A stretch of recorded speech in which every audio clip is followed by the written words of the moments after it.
Big boss Malayalam season 6ൻ്റെ ഒരു promo പുറത്ത് വന്നിട്ടുണ്ട്. മറ്റൊന്നല്ല, ഒരു ടാസ്ക്കാണ് കേട്ടോ. നമ്മുടെ പുറത്ത് വെച്ചിട്ടാണ് ടാസ്ക് നടക്കുന്നത്. അവിടെ ഒരു വൃത്തം വരച്ചിട്ടുണ്ട്. ആ വൃത്തത്തിനകത്ത് കുറേ കോഴികളും വൃത്തത്തിന് പുറത്ത് ഒരു കുറുക്കനാണുള്ളത്. കുറുക്കൻ നമ്മുടെ ഋഷിയാണ്, ബാക്കി എല്ലാവരും കോഴികൾ. വൃത്തത്തിൽ കയറുന്ന സമയത്ത് ബിഗ് ബോസ് ഒരു പാട്ട് വയ്ക്കും. ആ പാട്ട് അവസാനിക്കുന്ന സമയത്ത് ആ വൃത്തത്തിന് കുറച്ച് പുറത്തായിട്ട് കുറച്ച് അകലെയായിട്ട് കുറേ കൂടുകൾ വെച്ചിട്ടുണ്ട്. അപ്പോൾ ഈ വൃത്തത്തിനകത്തുള്ള കോഴികളെല്ലാവരും കൂടെ ആ കൂട്ടിലേക്ക് കയറുക എന്നുള്ളതാണ്. അതിനിടയ്ക്ക് നമ്മുടെ കുറുക്കൻ ഏതെങ്കിലും ഒരു കോഴിയെ പിടിക്കാം. അതാണ് ടാസ്ക്. വളരെ രസകരമായിട്ടുള്ളൊരു ടാസ്ക്കാണ്.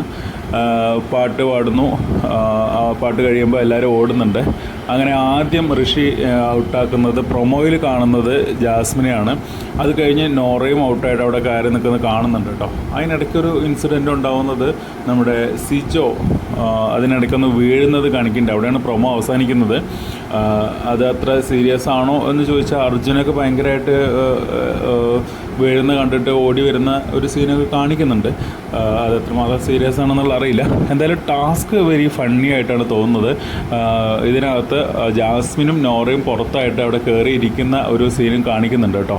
എന്തായാലും ലൈവിൽ കാണാം എങ്ങനെയാണ്, ഫണ്ണി ആയിട്ടാണോ അതോ അതിലും ഒരു ചെറിയ എന്തെങ്കിലും പ്രശ്നം ആരെങ്കിലും കണ്ടെത്തുമോ എന്നുള്ളതൊക്കെ നമുക്ക് ലൈവ് കാണുമ്പോഴേ മനസ്സിലാവുള്ളൂ.